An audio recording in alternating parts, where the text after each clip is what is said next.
यहाँ उपस्थित सभी व्यक्तियों का मंच से लेके सभागार तक स्वागत करने के लिए मैं एजुकेशनल सोसाइटी के श्री अशोक आनंद जी को आमंत्रित कर रहा हूँ कि वो सबका स्वागत करें। श्री अशोक आनंद। Good evening. On behalf of Ashok Mission Educational Society and Organizing Committee, I extend my heartiest welcome to the respectable guests present here in Ashok Mission People's Theatre. It's a matter of great pleasure. People from all walks of life came to attend this program. You all are welcome. From the core of our hearts, we wish to felicitate Dr. Raghavendra Narayan Singh Ji, ex-head Department of English, SB Postgraduate College, Balagaon. Sir, your graceful presence has glorified us. We greet and salute to Professor Anuradha Banerjee Ji, a poetess, a scholar, a linguist, and a good human being who agreed to be our chief guest.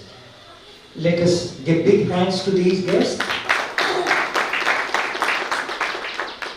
With us, Dr. Ram Sudhar Singh Ji, a renowned critic, a writer, a thinker, is on the dais.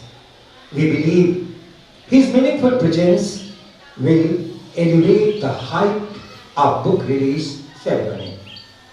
He is our mentor and of course an ideal we all hail.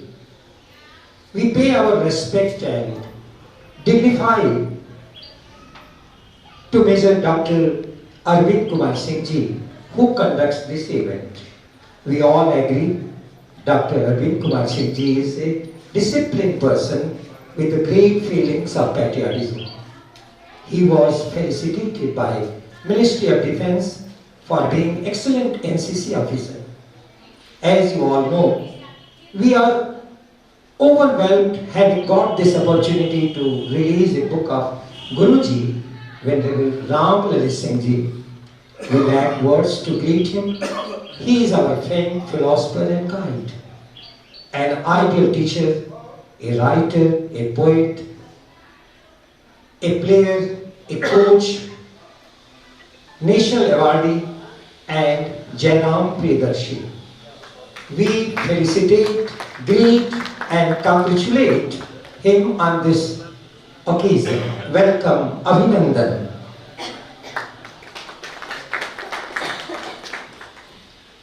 धन्यवाद अशोक जी। सुधीजनों, शिक्षा के क्षेत्र में लगातार इस बात की शोध चल रही है कि बच्चों को बेहतर शिक्षा कैसे दी जाए, और एक चौंकाने वाला शोध सामने आया है।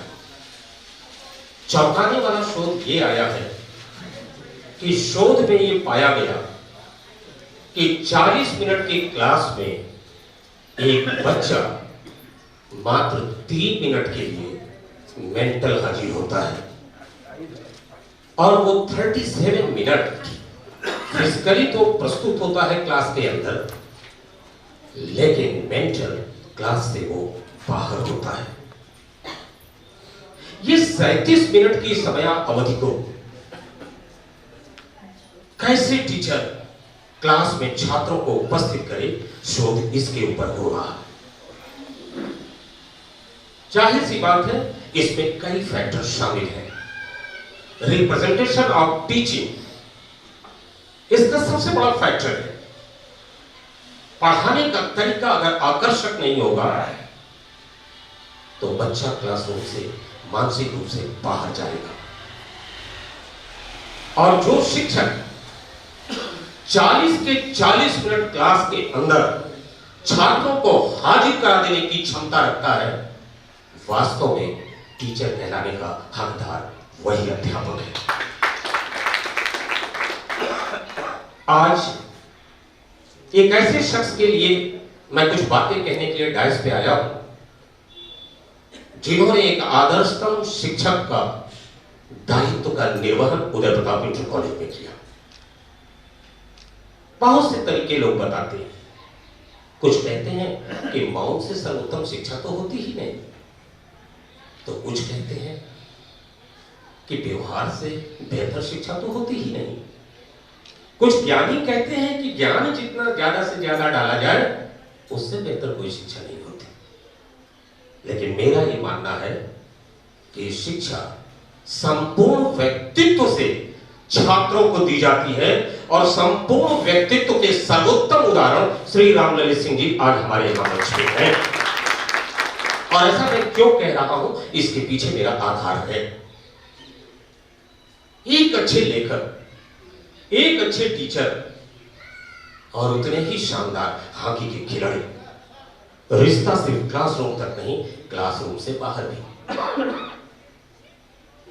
ज्यादा कुछ न कहते हुए अभी तो गुरुवर को हम लोग सुनना चाहेंगे, लेकिन आज का सुनना थोड़ा अलग हटके है। ये खेलते खेलते पढ़ाते पढ़ाते कविता कहां से आ गई बीच में, और आई भी तो उन पुस्तकों को पढ़ के आपको लगेगा कि जन साधारण के वो विषय हैं जिनके ऊपर आपने लेखनी चलाई है। और दुनिया में सबसे कठिन काम व्यक्ति का सरल होना है। मैं इन्हीं शब्दों के साथ सबसे पहले गुरुवर श्री रामललित सिंह जी को यहां आमंत्रित कर रहा हूं, जिनके व्यक्तित्व के बहुआयामी चित्र बहुत हल्के से शब्दों में मैंने यहां खींचे। एक पार्ट अध्यापक का है, एक पार्ट खिलाड़ी का है, और एक पार्ट कवि का है। मैं चाहूंगा कि तीनों विषय पे गुरुवर हम सभी को यहाँ अपना उद्बोधन दें। श्री रामललित सिंह जी, राष्ट्रपति शिक्षक पुरस्कार से सम्मानित। अशोक भूषण एजुकेशनल सोसाइटी द्वारा पुस्तक लोकार्पण और गोष्ठी पर उपस्थित हमारे आदरणीय अध्यक्ष श्री प्रोफेसर राघवेंद्र प्रसाद जी, मुख्य अतिथि बनर्जी जी, प्रोफेसर बनर्जी जी, प्रोफेसर राधा बनर्जी जी, और लोग कहते हैं साहित्यकार, मैं कहता हूँ अपने में साहित्य, डॉक्टर राम सुधार सिंह जी, और अशोकानंद जी को हम लोग, जैसे हमारी पुस्तक का नाम है पोएम्स फॉर ऑल, उसी तरह से इनका नाम है मैन फॉर ऑल, सबके लिए उपयोगी। आज हम यहाँ आए हुए सभी अतिथियों का और हमारे इस लोकार्पण में भाग लेने के लिए जो हमारे श्रेष्ठ जन आए हैं, सभी को मैं प्रणाम और आशीर्वाद कृपया स्वीकार करें। डॉक्टर अरविंद कुमार जी शिष्य होते हुए भी ऐसी ऐसी बातें कह जाते हैं कि जिन पर कुछ करना या बोलना जरूरी होता है। ये जानते बहुत हैं, लेकिन बार बार उसी को सुन करके इनका कहना है कि कोई अच्छी बात है बार बार देखा जाए, बार बार सुना जाए, तो आदमी उगता नहीं है। हमारा ख्याल इसी विषय से, इसी को लेकर के इन्होंने हमसे कहा कि आप अपनी कहानी कहिए। कहानी थोड़े में, मैं देहात के इंटर कॉलेज में था अंग्रेजी, और उदय प्रताप कॉलेज में मेरा हुआ हाई स्कूल में। घर से कोई राजी नहीं था। हमारे एक भाई थे, उन्होंने कहा बच्चा इतना बड़ा स्कूल हो कि वहाँ तू जावे हेरा जावे। उसमें कोई संदेह नहीं था। जब मैं यहाँ आया तो इतने बड़े बड़े लोग थे जो अपने विषय में, अपने व्यवहार में, अपने चरित्र में जाने जाते थे, जिनका नाम हम लोग पहले से सुन रखे थे। लेकिन 2-3 महीने में लोगों का हमको इतना प्यार मिलने लगा कि लोग भ्रातृवत व्यवहार करने लगे। और उसका कारण ये बना कि हमको जगह पाने में देर न लगी। हमको असली जगह तब मिली जब 2 साल बाद हमारे मित्र श्री जय सिंह साहब यहाँ बैठे हुए हैं। ये मित्रता के उदाहरण है। आप कहेंगे कि कृष्ण और सुदामा मित्र से, मैं कहूँगा नहीं। आप कहेंगे कर्ण और दुर्योधन मित्र से, मैं कहूँगा नहीं। आप कहेंगे अर्जुन और कृष्ण मित्र से, मैं कहूँगा नहीं। मित्र आर्यन सिंह और जीएस सिंह थे। मित्रता के बारे में एक बड़ी पुरानी चीजें हैं जो लोग कहते रहते हैं कि जब दूध में पानी आकर के मिलता है तो दूध हो जाता है, पानी समाप्त। उसी तरह से हम दोनों लोग एक दूसरे में समाप्त हैं, दोनों मिलकर के एक है, इसको मिलकर। तो ऐसे लोगों का यहाँ संपर्क मिला और भी बहुत से श्रेष्ठ अध्यापक थे जो बेहद प्यार करते थे, सम्मान करते थे, जिसका कारण हुआ कि हम उदय प्रताप जैसे कॉलेज में धीरे धीरे आगे बढ़ते ही गए। लिखने की बात जो है, हम लोग का पूरा ध्यान शिक्षण पर था। हम लोग 5-6 लोग थे, क्लास से पढ़ा के आते थे तो चेहरा देख के मास्टर कहते थे कि आज लगता है मजा नहीं आया। मजा आने का मतलब जब क्लास चले और उसमें 2-4 अच्छे उदाहरण मिल जाए। हम लोग इंग्लिश पढ़ाते थे और उसको ब्लैक बोर्ड पर जब लिख दो तो लगता आज का क्लास अच्छा हुआ। तो इतना हम लोग शिक्षण के बारे में, आपका सिद्धांत था कि अगर एक पीरियड में जाने का मन न करे तो वो पीरियड पढ़ा लो, बाद वाला देखा जाएगा। तो इतना हम लोग डिवोटेड थे क्लास के प्रति, और उतने ही डिवोशन था खेल के प्रति, हॉकी खेल। हम दोनों लोग बच्चों के साथ खेलते थे, स्वयं खेलते थे और उनको खेलने की शिक्षा। अब देखिए, ये हाफ के थे, मैं फॉरवर्ड का था, इतने प्लेयर होता हाफ और फॉरवर्ड। तो हम लोग जैसे खेलते थे वैसे उनको खेलने को बात करते थे। और आप लोगों को आश्चर्य होगा कि हम लोग के पीरियड में उदय प्रताप कॉलेज से 19 लड़के इंटरनेशनल 2 ओलंपियन, और उसी लाइन पर अभी भी काम हो रहा है। विवेक यूनिवर्सिटी चलती है जहाँ के 5-6 लड़के इंडिया खेलते हैं। तो खेल में भी हम लोग का डिवोशन खेल के साथ था, और खेल में खेल करके बहुत लोगों के साथ हम लोगों ने संबंध बनाया, परिचय बनाया। बहुत लोग भी जानते थे कि हम लोग खेल के अध्यापक हैं। तो और अनेक तरह के टूर्नामेंट्स हम लोग जीते। स्कूल था, मास्टर साहब बच्चों को लेकर के all India tournament, all India tournament खेलते थे। बाबू भाई कहते थे जिस दिन यूपी कॉलेज का मैच होता है उस दिन टिकट ज्यादा बिकता है। हमसे पूछे, हमने कहा यूपी कॉलेज के लड़के किसी टीम पर 2 गोल निश्चित मारते हैं, ये देखने के लिए पब्लिक आती है कि लड़के हैं और बड़ी टीम पर गोल मारते। तो कुछ इस तरह का खेल था। बच्चे काफी आगे गए, आज भी जब मिलते हैं तो उनकी आंखों में प्रसन्नता के आंसू ही दिखाई देते हैं। डॉक्टर ने कहा, डॉक्टर अरविंद सिंह ने कहा किताब, अभी विशेष अनुराधना बनर्जी से बातचीत हो रही थी, इन्होंने हमारी किताब को पढ़ा है और पहला सवाल इन्होंने किया कि आपको कविता लिखने का भाव कैसे बना। पढ़ाते थे अंग्रेजी, खेलते थे हॉकी, लिखते थे ग्रामर की किताब, कविता कैसे लिखने लगी। आप जानते हैं डॉक्टर राम सुधार सिंह साहब कहते हैं कि जब कोई घटना घटती है तो विचार भाव बनते हैं, अब जब विचार और भाव बनते हैं तब रचना होती है। इसके मुझे कुछ स्थिति रखा है। एक हमारी ग्रैंड डॉटर थी, 6th-7th में पढ़ती थी। एक दिन उसने कहा कि बाबा एक कविता पोएम लिख दीजिए, मैगजीन में देना है। हमने कहा पोएम सब लोग नहीं लिखते। उसने कहा आप भी नहीं लिखते? हम नहीं। हमको खाना खाने के बाद जब बिस्तर पर गए तो हमको इस बात पर लगा कि बच्ची को थोड़ा ठेस लग गया कि बाबा जानते हुए ऐसा नहीं कर रहे। और हम इसकी कृपा कहें, रात को 2 स्टंडे चाइल्ड बोर्ड पर बने। रात के 11 बजे मैं उठ करके लिखने लगा।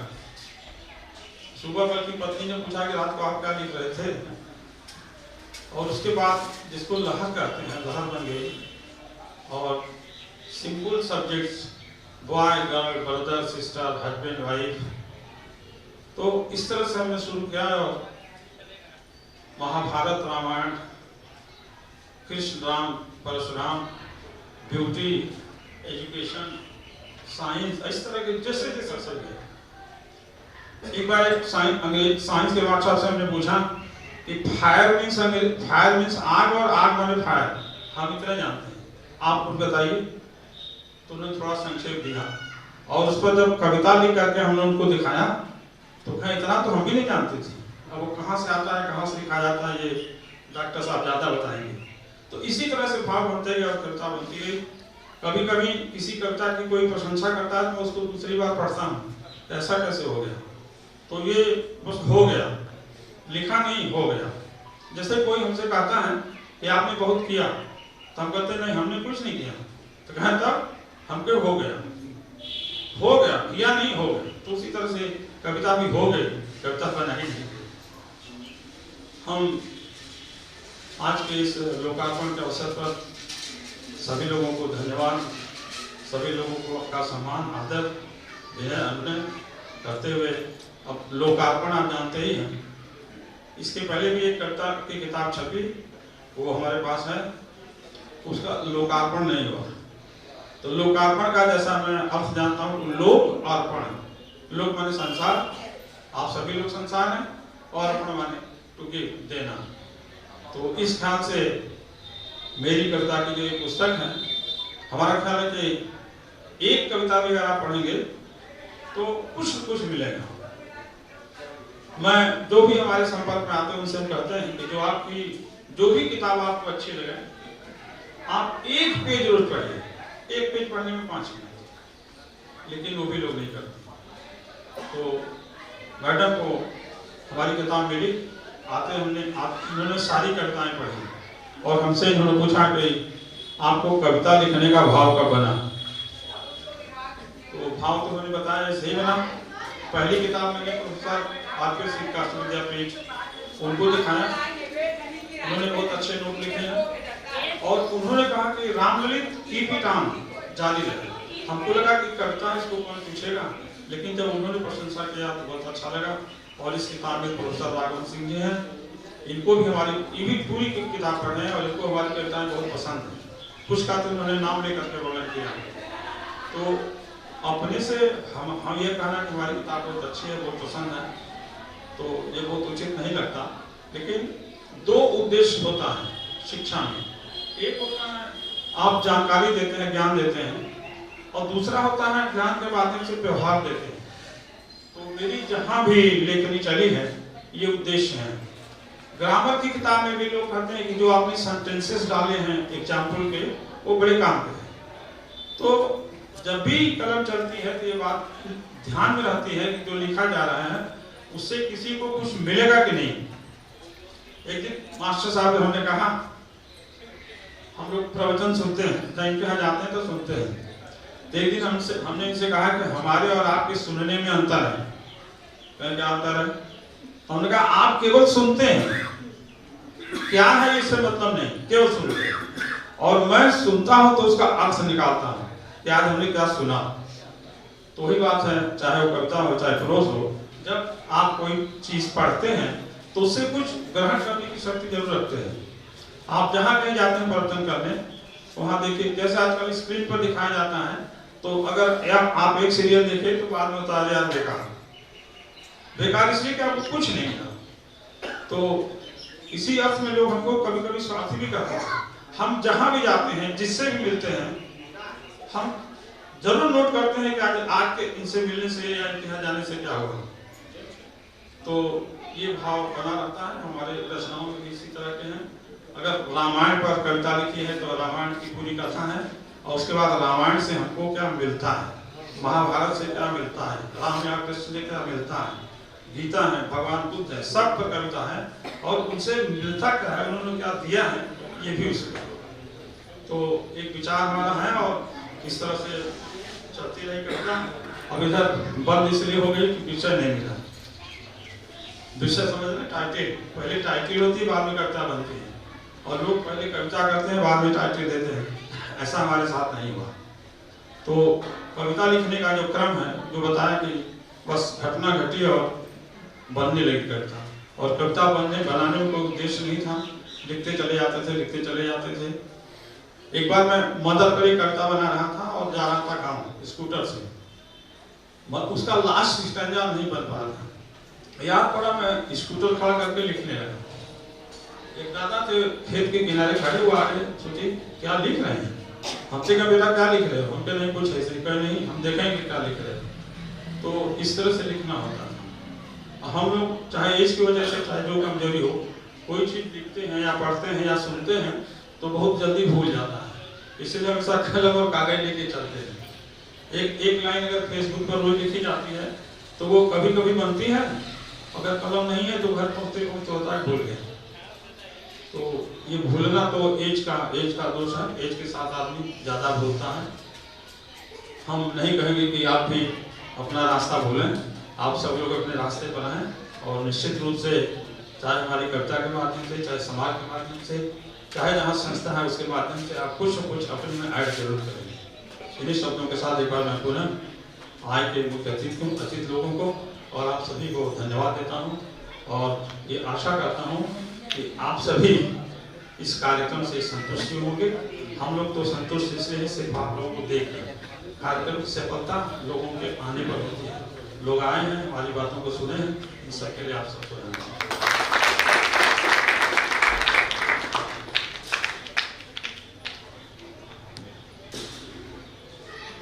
बहुत बहुत धन्यवाद गुरुवर। सुधीजनों, हम सभी के जीवन में दो बड़ी खूबसूरत चीजें ऊपर वाले की तरफ से मिली हुई है। एक है जिसको आप अपना मन बोलते हैं और दूसरा है जिसे आप आत्मा बोलते हैं। और दोनों का सबसे मूलभूत अंतर जो है वो ये है कि मन कभी सच नहीं बोलता और आत्मा कभी झूठ नहीं बोलती। और आत्मा के धरातल से निकले हुए शब्द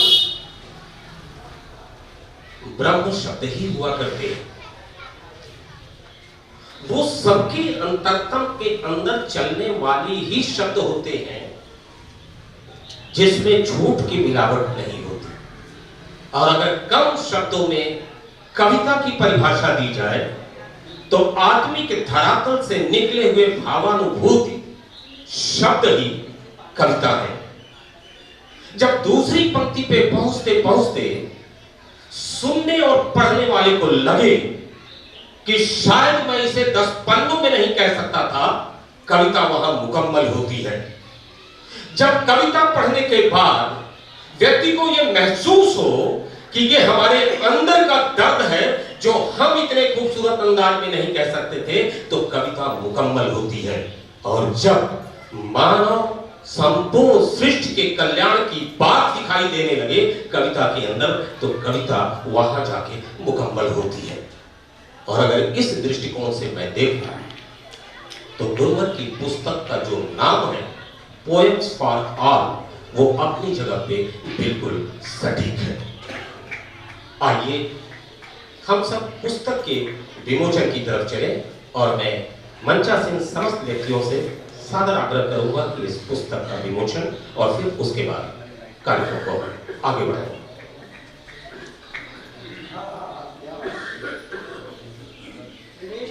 सामने से ये फोटोग्राफ कीजिएगा मीडिया में।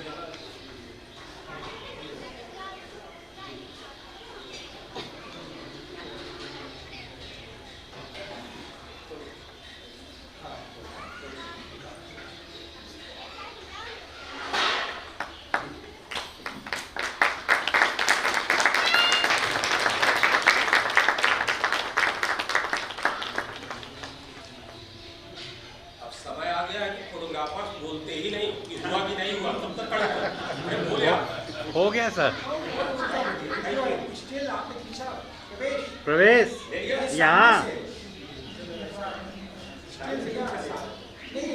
यहाँ प्रवेश पीछे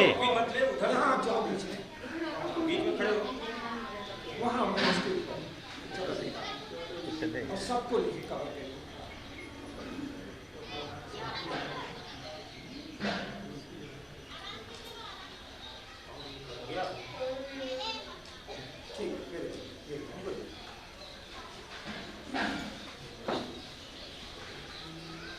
गुरुवर ने स्पोर्ट्स की बात की तो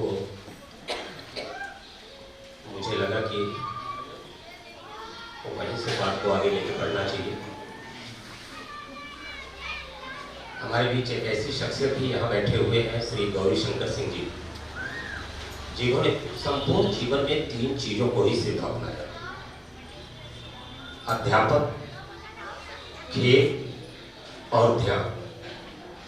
और इन सबको अगर समेट दे तो एक ही चीज को अपनाया सारी जिंदगी, वर्तमान में होने की कला। और ध्यान वर्तमान में होने की कला है। 70 से 80 का वो दशक हम लोग को याद है, जब वाराणसी की सरजमी से इतने खिलाड़ी अंतरराष्ट्रीय क्षेत्र पे गए जितना हिंदुस्तान के किसी एक शहर से नहीं गए होंगे। और उसमें एक बहुत बड़ी लकीर वाराणसी के अंदर खींची गई, जिसमें 2 व्यक्तियों का नाम हमेशा लिया जाएगा, श्री गौरीशंकर सिंह जी और श्री रामलली सिंह जी।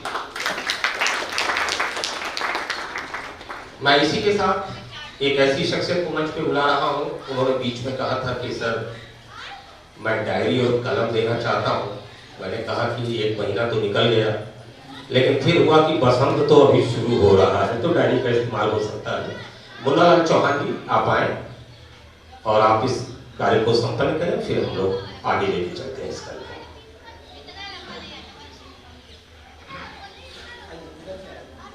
मुन्नालाल चौहान जी के भी बच्चे अंतरराष्ट्रीय स्तर पे देश की सेवा कर रहे हैं इस समय खिलाड़ी के रूप में। और उत्तर प्रदेश की पहली महिला फुटबॉलर आपकी बेटी थी पूनम चौहान। आपके और बच्चे इस समय इंडियन हॉकी में और फुटबॉल में।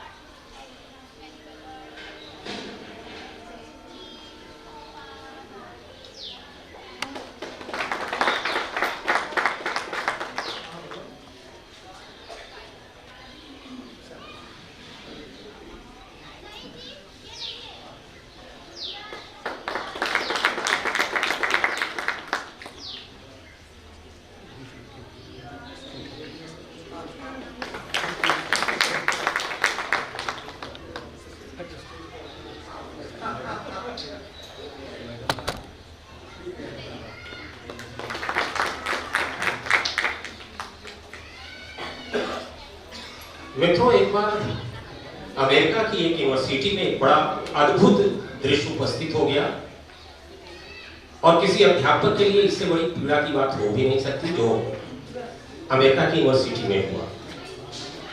पता चला कि एक प्रोफेसर अपनी क्लास में गया और क्लास में एक भी लड़का नहीं। अब उसे बड़ी चोट लगी कि आखिर मेरे व्यवहार में ऐसा क्या कुछ हो गया कि सारे लड़के क्लास छोड़ दिए। तो उसने लड़कों से फोन किया और फोन पे पूछा कि हमारी तरफ से कोई गलती हो गई या कोई ऐसी बात है जिससे आपने क्लास को छोड़ दिया। जो जवाब आया बड़ा दिलचस्प था। लड़कों ने कहा कि गुरुवर, हम तो अपनी ही क्लास में हैं, आप ही किसी दूसरी क्लास में चले गए। और तब अध्यापक ने कहा कि दरअसल कार्य का बोझ मेरे सर पे इतना था कि मैं विस्मित कर गया कि किस क्लास में जाना है। लेकिन हिंदुस्तान का भी एक दृश्य है। एक ऐसी शख्सियत हमारे पास बैठे हुए हैं, 150 के कक्ष वाले कमरे में जहां हिंदी की क्लास चलती थी, वो क्लास रूम भी छोटा पड़ जाता था जब वो क्लास में पढ़ाने के लिए जाते थे। आज दक्षिण से उत्तर भारत की छोड़ दीजिए जहां हिंदी बोली जाती है, समझी जाती है, दक्षिण भारत में जहां हिंदी का इतना प्रचार प्रसार नहीं है, उस दक्षिण भारत के राइटरों की जो हिंदी में किताबें लिख रहे हैं, उनकी सिर्फ और सिर्फ एक ही इच्छा होती है कि मेरी इस पुस्तक पे 2-4 लाइन डॉक्टर रामसुधार सिंह लिखते। ये समीक्षा की स्थिति है। और एक दिन तो बड़ा दिलचस्प प्रकरण मेरे इनके बीच में हुआ। इन्होंने कहा कि अरविंद यार, एक किताब आई है और प्रभु श्री राम पे है, पढ़ोगे? तो हमने कहा क्यों नहीं पढ़ूंगा सर, कहां से आई है? अब आप जरा सोचिए, फिल्म दुनिया का नामचीन अभिनेता आशुतोष राणा, उसने अपनी पुस्तक भेजी थी डॉक्टर साहब को समीक्षा के। और आज वाराणसी के तमाम समारोह और कार्यक्रम इस बात पे अपनी पूर्णता पा लेते हैं कि उस कार्यक्रम में डॉक्टर राम सुधार सिंह जी शरीक हो रहे हैं। हम सब भी आज अपने आप को बहुत गौरवान्वित महसूस कर रहे हैं कि हमें उनको सुनने का मौका मिलता है। और शायद गुरुवर की पुस्तक के ऊपर राम सुधार सिंह जी को सुनना ज्यादा समीचीन होगा। मैं ज्यादा वक्त न लेते हुए डॉक्टर राम सुधार सिंह जी से सादर आग्रह कर रहा हूं कि वो हमारे बीच आए और अपना उद्बोधन हम सभी को दें। डॉक्टर राम सुधार सिंह। पुस्तक चर्चा एवं लोकार्पण और संगोष्ठी समारोह की अध्यक्षता कर रहे हैं डॉक्टर राघवेंद्र नारायण सिंह जी, जो अंग्रेजी के एक प्रतिष्ठित नाम के रूप में हम लोग जानते हैं। और आप उदय प्रताप कॉलेज में भी अंग्रेजी विभाग में कुछ समय तक अपनी सेवाएं दिए हैं और फिर बलदेव पीजी कॉलेज बड़ा गांव में अध्यक्ष के बाद आप अवकाश प्राप्त किए। और सबसे बड़ी बात है कि अंग्रेजी के विद्वान और लेखक होने के साथ आपने बहुत सारी हिंदी की किताबों को और उपन्यास और कहानियां, और आपको आश्चर्य होगा कुल 47 पुस्तकें आपकी प्रकाशित हो चुकी हैं।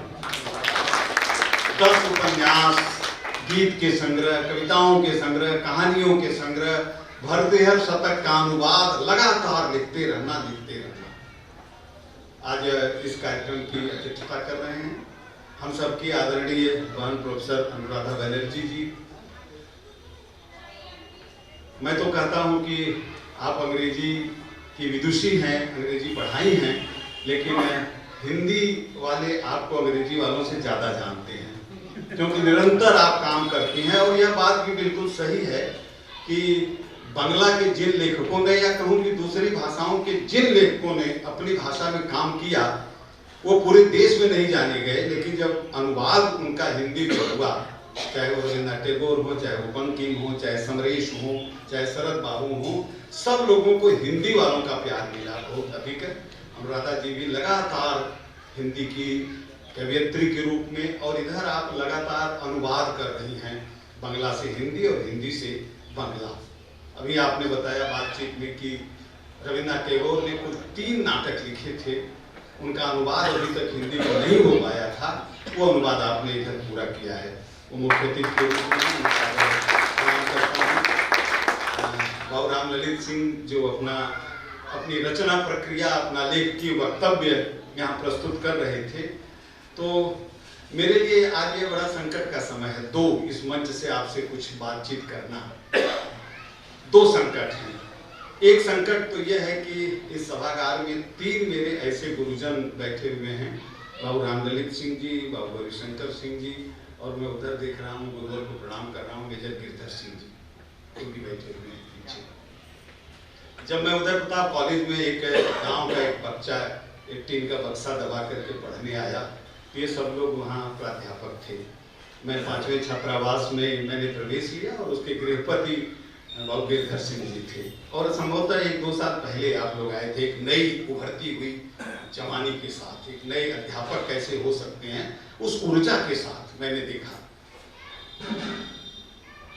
रामललित सिंह जी संभवतः 1-2 वर्ष पहले आए रहे होंगे उसके, लेकिन मैं देखा कि किस तरह से कक्षाओं में और कक्षाओं के साथ किस तरह से खेल के मैदान में, देखिए एक बड़ी खूबी होती है कि अच्छा अध्यापक कौन हो सकता है। मेजर अरविंद अभी अपनी बात कर रहे थे, कंसंट्रेशन बड़ा इंपॉर्टेंट है, और जो खिलाड़ी है, जो गेंद के साथ फील्ड में मैदान में खेल रहा है, उतना बड़ा कंसंट्रेशन दुनिया में कुछ भी नहीं हो सकता है। वो बिल्कुल ध्यान है, तो ध्यान की स्थिति है एक खिलाड़ी के लिए। तो जो ध्यान की स्थिति में खेल के मैदान में रहेगा, खेल के मैदान में कक्षा पढ़ाएगा, और कक्षा के मैदान में वो खेल के मैदान में रहेगा। दोनों स्थितियां एक साथ रहेगी। मेजर GD सिंह सर के साथ मैंने NCC में लंबे समय काम किया है, तो इन गुरुजनों के बीच में कुछ कहना, और अरविंद ने इतना कुछ कहा कि मैं तो क्या बताऊं। और मंच दूसरी मेरे सामने दूसरा संकट क्या है, मंच है दूसरा संकट। आप देख रहे होंगे कि 3 अंग्रेजी के विद्वान, जाने माने विद्वान, और अनुराधा जी बैठी हैं, बैठे हैं, राघवेंद्र नारायण जी बैठे हैं, और उसके बगल में एक जैसे रेशम की साड़ी में टाट का एक टुकड़ा जोड़ दिया गया हो। ये तुलसीदास की उपमा है, मैं नहीं दे रहा हूँ। तुलसीदास कहते हैं टाट पटोरी, एक रेशम के धागे के बीच में एक टाट का टुकड़ा, बोरे का टुकड़ा एक किया गया हो। लेकिन एक बात है, हिंदी में जिन लोगों ने महत्वपूर्ण काम किया है, बड़ा काम किया है, वो अंग्रेजी के अध्यापक रहे हैं। चाहे वो रामविलास शर्मा रहे हों, चाहे वो वी.डी. अंसारी रहे हों, चाहे हमारे बाबू चंद्रवली सिंह जी रहे होंगे, जिन्होंने बड़ा काम किया और इन लोगों ने हिंदी के सामने एक चुनौती दिया कि देखो ये मैं कर रहा हूँ। तो भाषा जैसा कोई संकट नहीं है, किसी भी भाषा में बड़ा काम किया जा सकता है। और एक बात और इस संबंध में यह कहना चाहूँगा कि हमें भी अंग्रेजी की तरफ जाना चाहिए था, तो शायद हम और हिंदी में काम करते, लेकिन दुर्भाग्य यह कहिए कि हम इंटरमीडिएट में उस समय छात्र थे जब 1968 में अंग्रेजी छोड़ो आंदोलन जोर से चल रहा था। तो उस होशो हवास होते हुए निश्चित रूप से वह एक ऊर्जा से बड़ी थी। तो मुझे यह लगता था कि इसके बाद भी जो लोग अंग्रेजी पढ़ रहे हैं वो राष्ट्र विरोधी हैं और राष्ट्रभाषा विरोधी हैं, इसलिए हम अंग्रेजी नहीं पढ़ना है, हिंदी पढ़ना है। लेकिन इसके बाद भी देखिए आप लोग अंग्रेजी साहित्य में जा करके और इतना अधिक काम, महत्वपूर्ण काम कर रहे हैं। और यह बात एक तय हुई। अभी थोड़ी बातें कुछ पुस्तक पर भी करूंगा और सचमुच मेरे लिए आज की यह संध्या मेरे सौभाग्य की संध्या है कि मैं अपने गुरुजनों के सामने कुछ कह पा रहा हूँ। सचमुच मुझे उदय प्रताप कॉलेज और दूसरे कॉलेजों में, दूसरे शिक्षण संस्थाओं में और दूसरा कोई अंतर नहीं है। सबके पास इमारतें हैं, सबके पास अध्यापक हैं, सबके पास छात्र छात्राएं हैं, लेकिन उस राजर्षि की माटी में कुछ ऐसा है जो भुलाए नहीं भूला जा सकता है। वो स्मृतियाँ हमारे पास हैं। उन स्मृतियों के बीच, अपने लोगों के बीच में कुछ कहने का साहस कर पा रहा हूँ, यही बहुत बड़ी बात है। कविता की बात, एक देखिए ये सक्रिय तीनों लोग हैं। आप लोग जब अवकाश प्राप्त किए होंगे तब से कितने नाम, सैकड़ों नाम गायब हो गए स्मरण से, लेकिन यह सक्रियता, चाहे वो खेल के मैदान की सक्रियता रही हो, चाहे वो कक्षा की सक्रियता रही हो, चाहे निरंतर पढ़ते रहने की सक्रियता रही हो, जिनकी पुस्तक का लोकार्पण आज हुआ है, जिस पर चर्चा अभी विद्वज्जन करेंगे, इस पर रामललित सिंह अपना वक्तव्य, लेख की वक्तव्य आप यहाँ प्रस्तुत कर रहे थे। निरंतर काम करना, आप देखिए टाइम का एक शेड्यूल है, घर पर बैठे हैं तब भी काम कर रहे हैं, अपना एक अर्धी विहार में बैठे हैं वहां भी निरंतर लेखन का कार्य हो रहा है। और आपने बताया कि स्कूटर से जाते हुए मेड़ पर भी बैठ कर के कविता लिख रहे हैं। मुझे भवानी भाई याद आते हैं, कुछ लिख के सो, सो मैंने सोना, कुछ लिख के सो, कुछ पढ़ के सो, तुम जिस जगह जागा सवेरे उस जगह से पढ़ के सो, कुछ लिख के सो, कुछ पढ़ के सो, तुम जिस जगह जागा सवेरे उस जगह से पढ़ के सो। ये भी कोई जिंदगी है, जहाँ उठे थे वहीं सो गए, कुछ लिख के सो। इस जीवन के आपने कहा कि एक पृष्ठ पढ़ने में 5 मिनट लगता है। हम सब लोग, अपने को भी मैं शामिल करता हूँ, हम बहुत ईमानदारी से कह सकते हैं कि हम 1 पृष्ठ की रोज पढ़ते हैं या आधे पृष्ठ लिखते हैं। जिसने जीवन के सूत्र को पकड़ा वो सुबह जैसे उठेगा उस तरह शाम को नहीं सोएगा, उस आगे बढ़ करके सोएगा। इस सूत्र को बाबू रामललित सिंह जी ने पकड़ा। निरंतर लेखन, निरंतर, कभी कोई शब्द होता है तो आप फोन करते हैं कि शब्द पर है। इस संग्रह की कविताएं, जैसा संकेत भी आपने दिया कि बहुत भारी भरकम बिंब और प्रतीकों से युक्त अपठनीय कविता ऐसी नहीं है जिसको समझने के लिए शब्दकोश देखना पड़े। ऐसी कविता भी इसमें नहीं है जिसकी तुलना में हम शेली और किट्स की कविताओं को रख करके हम तुलना करेंगे। कविताएं, उनकी तुलना में इस बड़े कवियों और लेखकों के, रोमांटिसिज्म के दौर के कवियों से ये कविता कहाँ तक ठहरती है, इसकी भी जरूरत नहीं है। तो फिर कविता क्या है? कविता तालियों की गड़गड़ाहट नहीं है। कविता किसी के लिए कवि कहलाने का विषय और भी नहीं है। कविता तो अपने सहज सरल भावों की अभिव्यक्ति है। जिस बात को हम शायद दूसरा आदमी नहीं कह सकता है उसको कवि अपने ढंग से कह देता है। यह आत्म अभिव्यक्ति जिसको हम कह सकते हैं, एक सहज आत्म अभिव्यक्ति। कविता की बड़ी सारी परिभाषाएं दी गई हैं। धूमिल से लेकर के और बड़े हिंदी के कवियों ने कविता की परिभाषा दिया है कि कविता है क्या। धूमिल कहते हैं वह एकालाप है कविता, रचनाकार की वह पीड़ा को अभिव्यक्त करता है। पंत जी ने कहा है कि वियोगी होगा पहला कवि आह से उपजा होगा गान, निकल कर नैनों से चुपचाप, वही होगी कविता अनजान। तो वियोगी होगा पहला कवि। बाबू रामललित सिंह जी को वियोग का भी उस तरह का वियोग नहीं हुआ था। प्रेम अगर किसी से था तो हाकी से था, और किसी से प्रेम शायद हुआ भी नहीं होगा, तो वियोग का कोई सवाल ही नहीं है। उस संदर्भ में भी कविता नहीं आई, लेकिन एक नजरिया देखने का, बिल्कुल आप करीब 50-51 इसमें छोटी छोटी कविताएं हैं।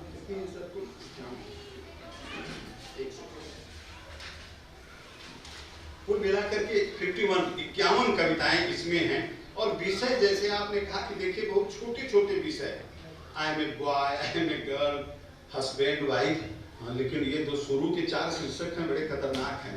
बॉयज और गर्ल्स और हस्बैंड और वाइफ पर तो महाकाव्य लिखा जा सकता है, कविता कहाँ लिखी जा सकती है। और दुनिया के जितने महाकाव्य लिखे गए हैं वो बॉयज गर्ल्स और हस्बैंड वाइफ पर, चाहे वो युद्ध के हों चाहे वो प्रेम के हों। तो ये बिल्कुल छोटे विषय को, पुलिसमैन, स्टूडेंट, लेकिन इन संग्रहों में मैं सब पर नहीं केवल 2 कविताओं पर बात करूंगा। और इन मैंने पहले कहा ना कि अंग्रेजी से मेरा मोह भंग हुआ था। मैं अंग्रेजी में बस केवल अखबार आज पढ़ लेता हूँ, थोड़ा बहुत साहित्य नहीं पढ़ पाता हूँ, लेकिन फिर इन कविताओं को पढ़ते समय और सबसे पहले प्रोफेसर राघवेंद्र नारायण सिंह जी का कि जब मैंने इसमें भूमिका पढ़ी तो लगा कि यह पर्याप्त है अपने आप में। आपको भी अब पुस्तक मिलेगी तो आपकी भूमिका पढ़ी, किस तरह से कविता को व्याख्यायित करते हुए, और कुछ जो महत्वपूर्ण कविताएं हैं, आपने 2-3 कविताओं को उल्लेख किया है और संभवतः उन्हीं कविताओं को मैं अपनी बात कहूंगा। एक तो कविता शुरुआत की जो कविता है शुरू के बीच में, उस कविता को राघवेंद्र जी ने भी लिया है, शुरू में लिया है, और वह कविता है home is a place where we reside, it's neither a building nor a site. ये कविता की शुरुआती पंक्ति है और घर की परिभाषा देती है। और मैं आपको बताऊं कि अज्ञेय ने, हिंदी के बड़े कवि सच्चिदानंद हीरानंद बादशाह अज्ञेय ने घर शीर्षक से कुल 12 कविताएं लिखी हैं। वो जैसे लगता है कि एक घर को कहते हैं फिर वो पूरा नहीं पाता है। सचमुच घर केवल दीवारों से घिरा हुआ स्थान नहीं होता है। अगर दीवारों से घिरा हुआ स्थान घर होता तो शायद 5 सितारा होटल वाला कमरा बहुत सुंदर घर होता, लेकिन वो नहीं हो सकता है। घर क्या है? दूसरी कविता आपने परिवार लिया है। इसमें घर और परिवार दोनों एक दूसरे से जुड़े हुए हैं, और घर और परिवार का बहुत सुंदर किसी एक कवि ने लिखा है कि घर और परिवार की वह स्थिति है कि बर्तन की तरह आंच पर तपे, चूल्हे की आंच से कालिख भी आ जाए, लेकिन दूसरे दिन मांझ देने पर चमचम चमके। ये परिवार है, ये घर है जहाँ खटर पटर नहीं है, जहाँ रूठना और मनाना नहीं है, जहाँ एक दूसरे का मनुहार नहीं है, जहाँ बच्चों का खिलखिलाना नहीं है, फिर वो घर कैसा हो सकता है। तो ये घर को रामललित सिंह जी ने बहुत ही अच्छे तरह से व्याख्यायित किया। इनकी अपनी दृष्टि है, अपना विजन है। हमने कहा ना कि हम अंग्रेजी या हिंदी के बड़े कवियों की परंपरा से आपको नहीं जोड़ सकते हैं। जो महसूस हुआ, आपने कोई काव्य दर्शन भी नहीं पढ़ा, आपने साहित्य शास्त्र के उन शास्त्रीय पक्षों का भी अध्ययन नहीं किया होगा, लेकिन जो चीज जैसे लगी, फर्क कहाँ है? हम जाते हैं, रास्ते में काम करने वाले तमाम मिलते हैं, और निराला को इलाहाबाद की सड़क पर एक पत्थर तोड़ने वाली युवती मिलती है। एक पत्थर तोड़ने वाली युवती है, देखा मैंने उसे इलाहाबाद के पथ पर, वह तोड़ती पत्थर। कविता हमारे बहुत सारे बंधु यहाँ बैठे हैं, उनको पता होगा, लेकिन वह कवि की अपनी दृष्टि है। कवि उसकी तरफ देखता है और वो पत्थर तोड़ने वाली युवती कवि की तरफ देखती है। देखा मुझे उस दृष्टि से जो मार खा रोई नहीं। यहाँ कविता बड़ी बन जाती है। कविता बड़ी कहाँ बनती है? जो हमारे मन को झंकृत करे। तो उस सहजता के साथ रामललित सिंह जी ने जिन कविताओं को, बहुत छोटे विषय हैं, हमारे यहाँ तो हिंदी में महावीर प्रसाद द्विवेदी ने पहले कविता किस पर लिखी जाती थी? राजा पर, रानी पर। फिल्म की कहानियों को देखें, राजा रानी है, प्रेमी प्रेमिका है, एक तो खलनायक हो गया, इसके बाद कविता कहाँ बन रही है? लेकिन बहुत महावीर प्रसाद द्विवेदी ने लिखा कि चींटी से लेकर के हिमालय तक विषय को विस्तार दिया उन्होंने साहित्य लिखने के लिए, कविता लिखने के लिए। बहुत छोटे छोटे विषय हैं, जिस पर कविता क्या कही जा सकती है, पुलिस वाले पर कविता क्या लिखी जा सकती है। तो छोटे छोटे विषय पर भी एक छंद का पूरा मानक रखते हुए, मैं अंग्रेजी साहित्य के छंद शास्त्र से बिल्कुल अपरिचित हूँ, लेकिन मैंने देखा कि छंद के क्रम को भी आपने रखने की कोशिश किया है और उसमें सफलता मिली। दूसरी कविता जिसने मुझे आकर्षित किया अपनी तरफ, वो कविता जिसका आपने नाम भी लिया अपने संबोधन में, वह ब्यूटी कविता है। सौंदर्य पर बहुत सारे शास्त्र लिखे गए। सौंदर्य शास्त्र है क्या लिखा जा सकता है?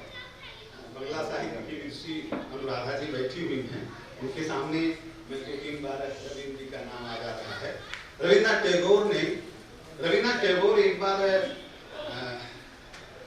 एक बड़ी नदी के बीच में नाव पर अंदर बैठ करके सौंदर्य पर कविता लिखने की सोच रहे थे कि सौंदर्य पर कविता लिखो। अब सोचिए, रविन्द्रनाथ टैगोर और सौंदर्य पर कविता लिखने का क्या मुश्किल है, लेकिन लिख रहे हैं, नहीं बन पा रहा है।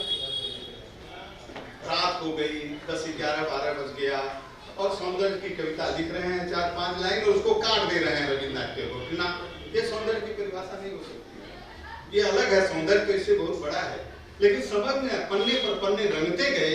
रविन्द्रनाथ टैगोर सौंदर्य की परिभाषा नहीं दे सके, थक गए। नाव के भीतर एक डिबरी जला करके, लालटेन जला के लिख रहे होंगे। उनको लगा कि थोड़ा बाहर घूम करके आऊं, तब लिखूं।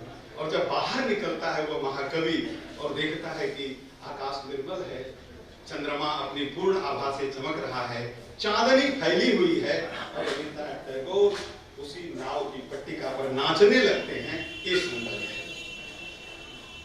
इसे परिभाषित नहीं किया जा सकता। उस ब्यूटी को परिभाषित करने की अपने ढंग से कोशिश एक अंग्रेजी साहित्य का मनीषी कैसे करता है।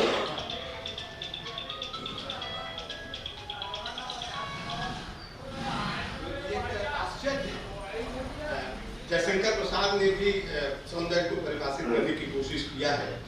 उज्ज्वल वरदान चेतना का सौंदर्य जिसे सब कहते हैं, जिसमें अनंत अभिलाषाओं के सपने सब खिलते रहते हैं। सौंदर्य बाहरी नहीं है, सौंदर्य बाहर का सौंदर्य से कोई अर्थ ही नहीं है। सौंदर्य तो अंतस का सौंदर्य हुआ करता है, भीतर का सौंदर्य। प्रसाद जी उसको थोड़ा और ऊपर ले जाते हैं और वो कहते हैं कि उज्ज्वल वरदान चेतना का, एक परिभाषा, अमूल्य परिभाषा, एक अमूर्त परिभाषा करते हैं। मूर्तता से मूर्तता को, उसको आप सोचिए कि एक सहज कवि, मुझे लगता है कि रामललित सिंह जी को अपने को कवि कहलाने का भी कोई जरूर नहीं है, बिल्कुल नहीं है, उस अर्थ में नहीं है। जो मन में आया, जो लगा, जो रचा, जो अपने स्वतः श्रृंग फूटा और झरना निकल पड़ा, कोई प्रयास नहीं करा पड़ा, कोई ट्यूबवेल की तरह से बड़ा मोटर लगा करके जल नहीं निकलना पड़ा। एक निर्झर की तरह से कविता आ गई। और वो क्या परिभाषा देते हैं, एक लाइन अपनी बात करके उस ब्यूटी को किस तरह से व्याख्यायित करने की कवि।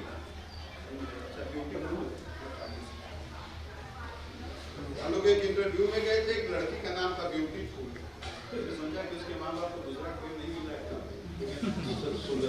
ब्यूटीफुल, देखिए ब्यूटीफुल की कविता की अंतिम लाइन है, beauty is beauty which lives forever, age or colour or dress bar never. न उम्र, न रंग, न पहनावा, उससे कोई मतलब नहीं है। अगर बहुत सहज ढंग से कहते हैं कि सौंदर्य तो हमेशा है, तो वह सौंदर्य निश्चित ही बाहर का नहीं है, वह सौंदर्य निश्चित ही लिपस्टिक वाला नहीं है, वह तो वही है जिसको प्रसाद ने कहा था उज्ज्वल वरदान चेतना का सौंदर्य है। उस अंतस सौंदर्य की बात कवि करते हैं। बहुत सारी कविताएं हैं और मैं बहुत ईमानदारी से कहता हूँ कि एक टाट इस बीच में क्या कर सकता है।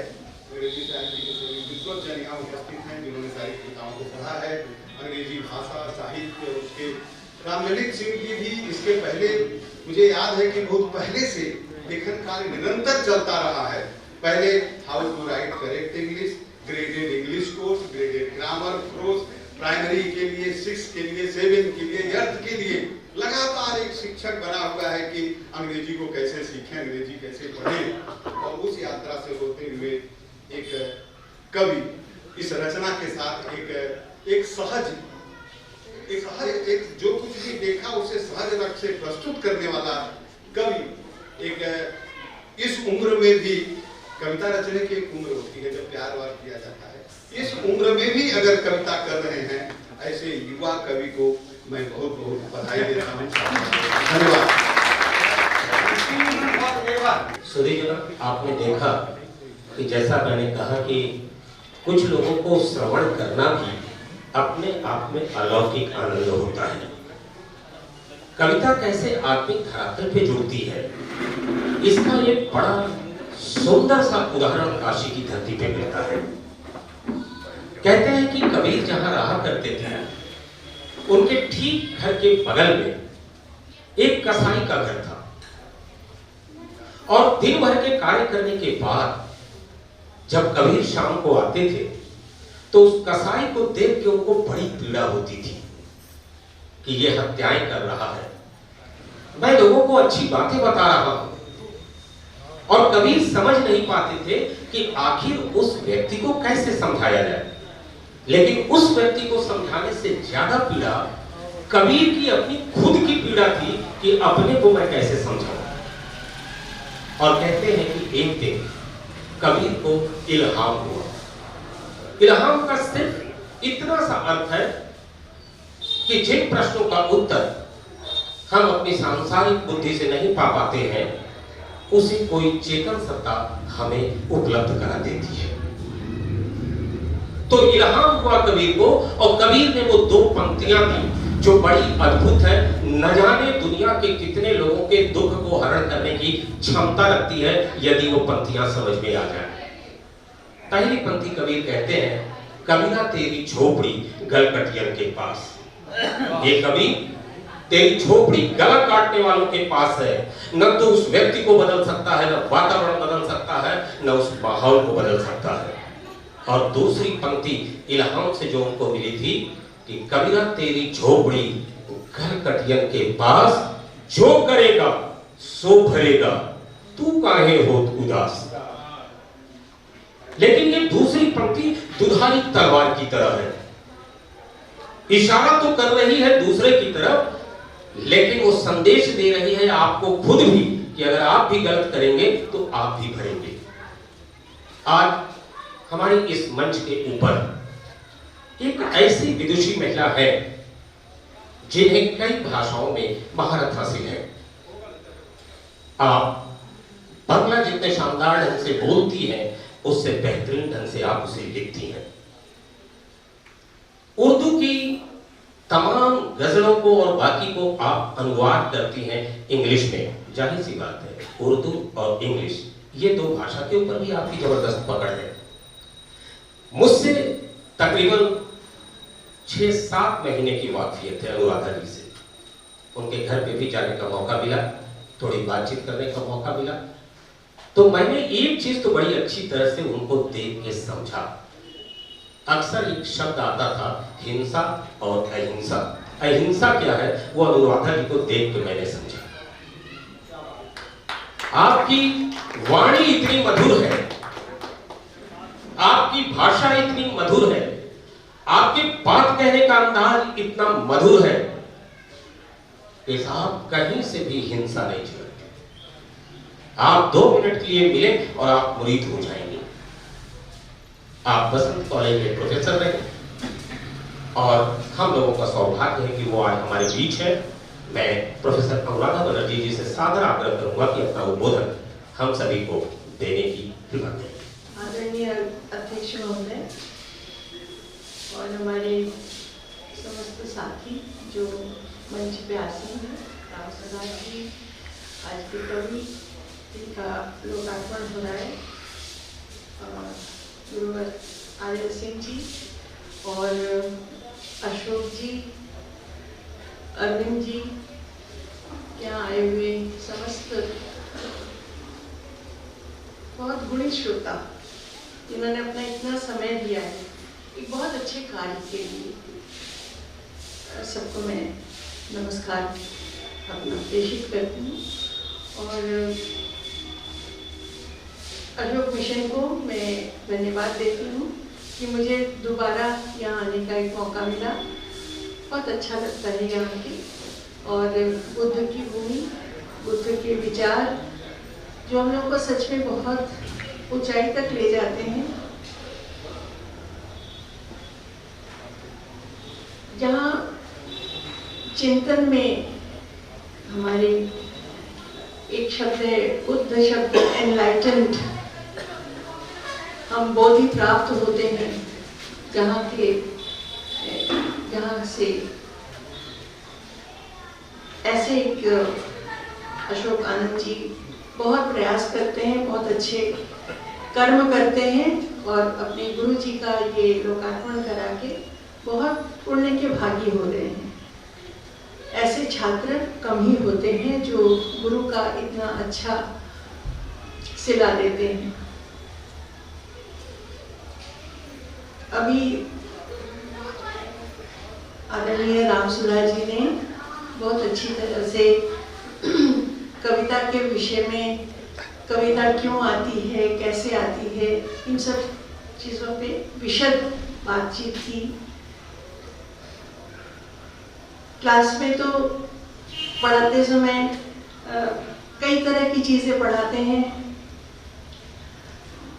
जिसमें उपन्यास होता है, नाटक होता है, कविताएं होती हैं, निबंध होते हैं। मेरा जो व्यक्तिगत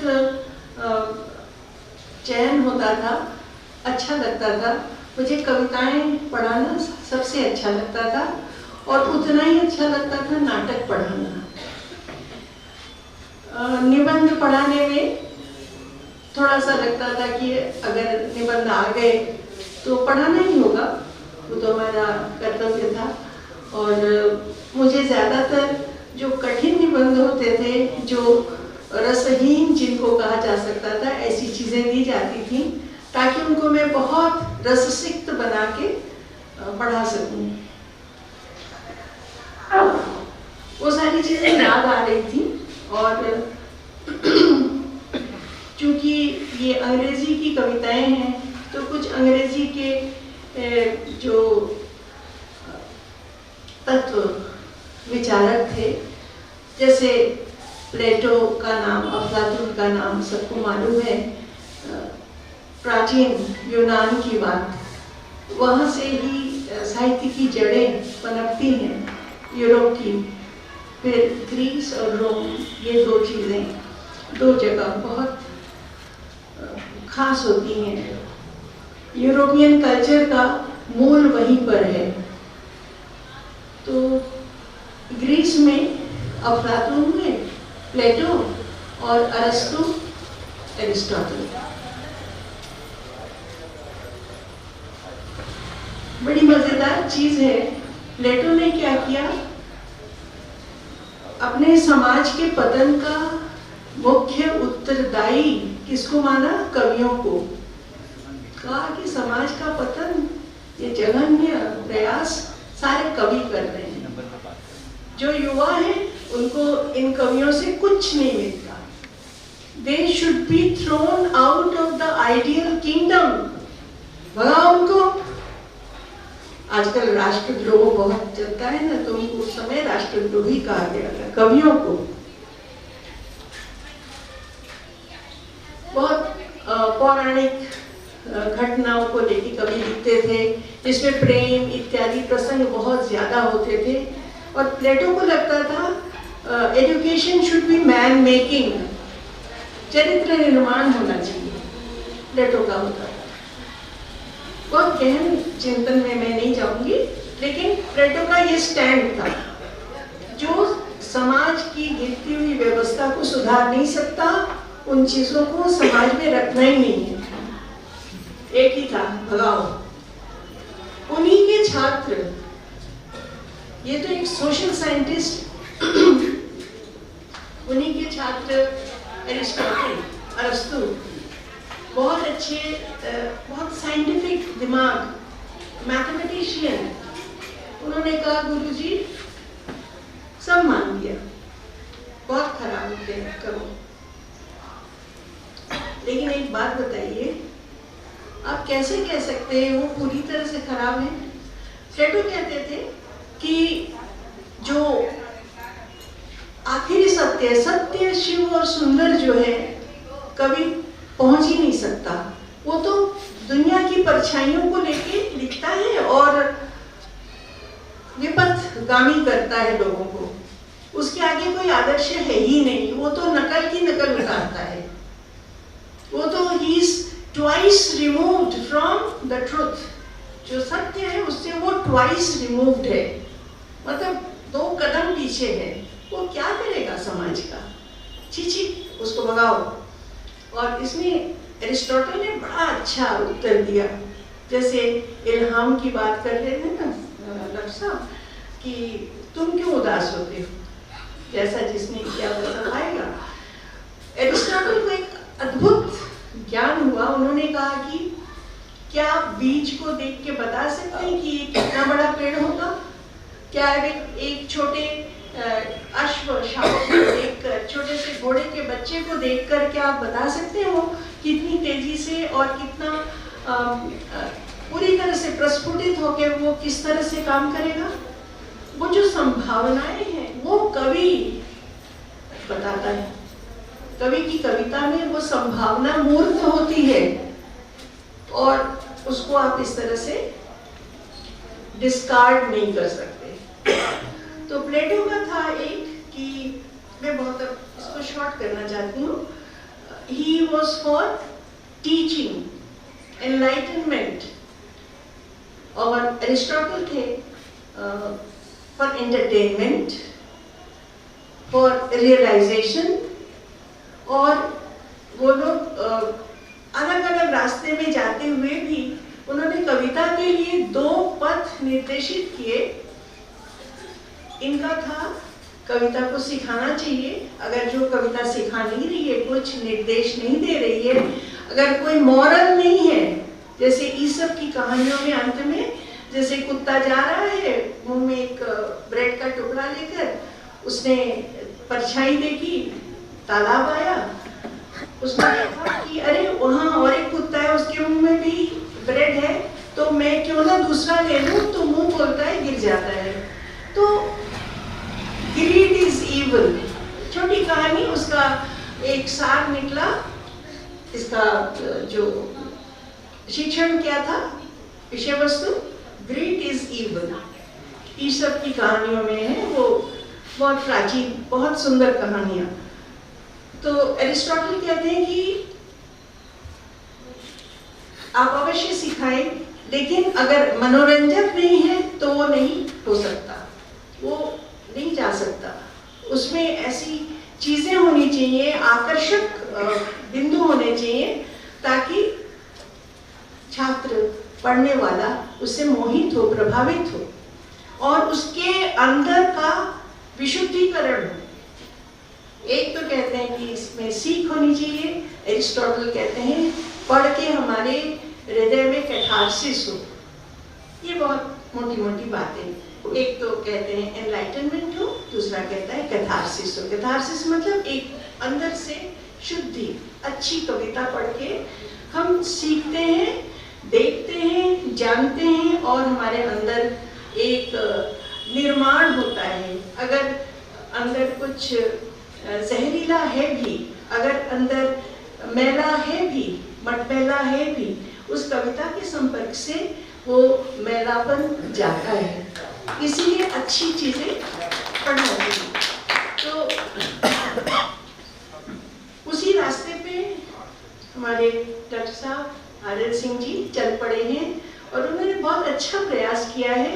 मैं उनसे जब बात कर रही थी, उन्होंने खुद ही बताया कि एक उनकी पोती थी, अभी तो वो बहुत विदेश में है, बहुत पता नहीं, बहुत अच्छा कुछ कर रही है, लेकिन उन्हीं की जैसे बच्चे कहते हैं ना, लिखिए ना दादाजी, लिखिए ना दादाजी, तो उन्होंने लिखना शुरू किया और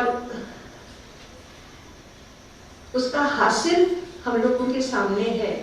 बहुत कुछ उन्होंने लिखा है, मुझे बहुत अच्छा लगा। मुझे 2-3 कविताएं बहुत अच्छी लगी और वो 2 कविताएं अभी मैं थोड़ा पढ़ के सुनाऊंगी, थोड़ा क्योंकि पढ़ा जाना भी बहुत जरूरी है। नहीं तो होता है ना, कुछ बातचीत होती है लेकिन उसमें था क्या हम जान नहीं पाते हैं। तो आमने सामने कौन कौन है? अ लीडर, ठीक है, लीडर नाम से उन्वान से कविता है, और उसी के सामने छपा है कबीर द सेंट। लेकिन ये जो लीडर है, जो पहला वाला पेज है, मैं इससे पढ़ रही हूँ, आप लोग खुद समझेंगे, बहुत अच्छी कविता है। A leader is a leader who leads his men, लोगों को राह दिखाता है, in all the matters of relief and pain. He is a man with nature humble, behaviour kind and treatment merciful. Leader ऐसा होना चाहिए। कुछ आइडियलिज्म भी है, सारे लीडर तो ऐसे नहीं होते, लेकिन धीरे धीरे पोल खोलेंगे वो। He gives with men high and low, हर एक के साथ वो मिलता है, उठता है, बैठता है, and assists all with his energy flow, अपनी ऊर्जा के अनुसार वो सबकी मदद करता है। He speaks much but listens to none, यहाँ से पोल खुलना शुरू होती है कि वो he speaks much, बहुत बोलता है, लेकिन किसी की नहीं सुनता है। He speaks much but listens to none and takes all the work always like fun. Fun माने मजाक की तरह, कोई भी काम है उसमें कोई गंभीरता नहीं है, कुछ भी कर डालता है, कहता हाँ मैंने ठीक किया। He is a representative of the public all but does not work for the big and small. The leader is there to represent and fight the problems of the area with full might. आशा की जाती है कि अपनी area के लिए वो लड़ेगा, कदम उठाएगा, समस्याओं का समाधान करेगा। But what happens really? And he thinks for the solution day and night with cool mind and step always right. But a leader is not now playing his parts. माना जाता है कि वो हर समय सोचेगा, पसीना बहाएगा लोगों के लिए, लेकिन आजकल क्या लीडर्स ऐसे होते हैं? बहुत बड़ा यक्ष प्रश्न है इनका। But a leader is not now playing his parts. Soon after election, he always departs. जैसे ही चुनाव हो जाता है, वो चला जाता है, मिस्टर इंडिया है ना, गायब हो जाता है। And forgets the promises he ever made. इतना सुंदर लगता है, इनकी हर कविताओं की आखिरी चार जो लाइन्स हैं, पंक्तियां हैं, वो बहुत रोचक और कंडेंस्ड होती है, एकदम घना, जो दूध हम लोग गाढ़ा करते हैं ना, वो वैसा ही आता है। And forgets the promises he ever made to the people of the area and his mate. अपने दोस्तों से और अपने एरिया से जो भी कहा था, भाइयों बहनों मैं ये जरूर करूंगा या करूंगी, सब भूल जाता है। But a leader should be leader for all his men of the people of his area and other citizens. लेकिन वो बहुत पुचकार के बोलते हैं, इनकी आदत है बहुत तीव्र उग्र होके कुछ न बोलना, धीमे से बोलते हैं, लेकिन एक लीडर को तो सबके लिए सोचना चाहिए ना, वो अपना हो या पराया हो। तो मुझे बहुत अच्छी लगी थी, क्योंकि इन्होंने इतना सहज कविताओं का फॉर्मेट चुना है, उसमें ये बहुत बड़ी बात भूल जाते हैं। फिर Kabir the saint, Kabir was Mohammedan but Hindu by birth, had no schooling but education full worth. दो पंक्तियों में उन्होंने पूरा बोल दिया। धार्मिक जो फर्क था, लेकिन उन्होंने जो शिक्षा ग्रहण की वो उन सब धर्मों से हजार हजार मील योजन ऊपर। वो अंत में कहते हैं, he taught us a lesson to live with care for caste without care. बिल्कुल दिमाग मत लगाओ इन चीजों में। कबीर दास जी ने कहा, for caste and religion systems unfair, जो विकृत तंत्र हैं उनकी तरफ ध्यान मत दो। इंसान जो भी करता है ना, धीरे धीरे उसमें बहुत विकृतियां आती हैं, जातियों में, जातिवाद में, धार्मिक तो कम्युनल एटीट्यूड है उसमें। वही बात कितनी इसी तरह कह रहे हैं ये रक्षा। For power or pride to fight and dare, for position high with money unfair. मत लड़ो, मत लोभ करो, काम क्रोध लोभ मोह मद मत्सर, इनसे दूर रहो, कबीर यही कहते हैं। बहुत सुंदर, बहुत नाजुक ढंग से आपने लिखा है, इसके लिए आप साधुवाद के पात्र हैं। और एक कविता है बैड, मुझे ये कविता शायद श्रेष्ठ कविता लगी आपकी, बैड। पता नहीं इतना अच्छा इन्होंने लिखा है, bad is bad when bad for all. कोई चीज अच्छी होती है तो सबके लिए अच्छी होती है, वैसे ही जो चीज बुरी है वो बुरी है, सबके लिए बुरी है। हमारे लिए बुरी है और उसके लिए अच्छी, ऐसा नहीं होता है। जहर सबके लिए जहर है ना, बुरी बात सबके लिए बुरा, सबका बुरा करने वाली चीज होती है। For male and female insects that are, जीव जंतुओं के लिए, जीवाणुओं के लिए, कीटाणुओं के लिए bad has its degree worse and the worst. और बैड में बड़ी ताकत है, उस अपने को और भी ताकतवर बनाना। अंग्रेजी में ग्रामर में थे आपने उसका किया है कंपैरेटिव और सुपरलेटिव, बैड वर्स वर्स्ट, और भी खराब वर्स। अब कैसे हो, अब मैं तो वर्स्ट सिचुएशन में हूँ, कोई यहाँ हमारा पुरस्कार नहीं है। तो bad has its degree worse and the worst, falling from the top down to the dust। जब बुरा होने लगता है ना, ऊंचे से ऊंचा आदमी जमीन दोज हो जाता है, बिल्कुल जमीन पर गिरता है, वो बिल्कुल बिखर जाता है।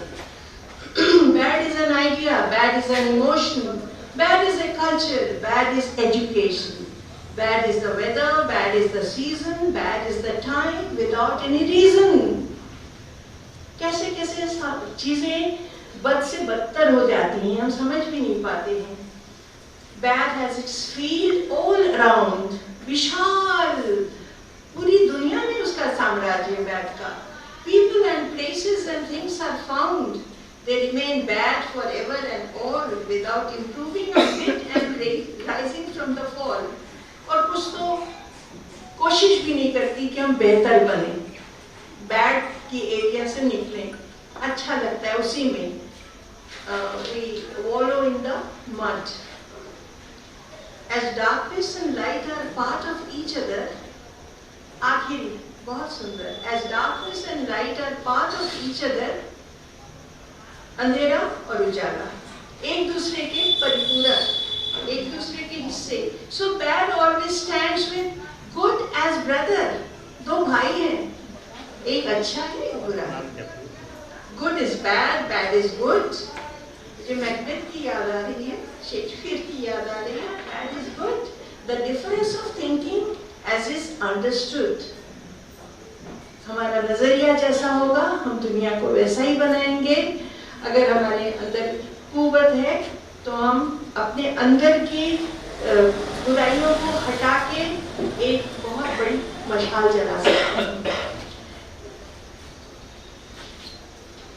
आप लोग शायद परेशान हो रहे हैं ना कि और कितना पढ़ेंगे, देर हो गई है।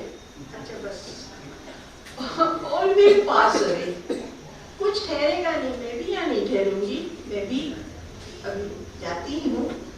The sun is hot, shining and scorching, being stable, it looks always marching. Its nature is harsh and intolerant, but passes away when it is bent।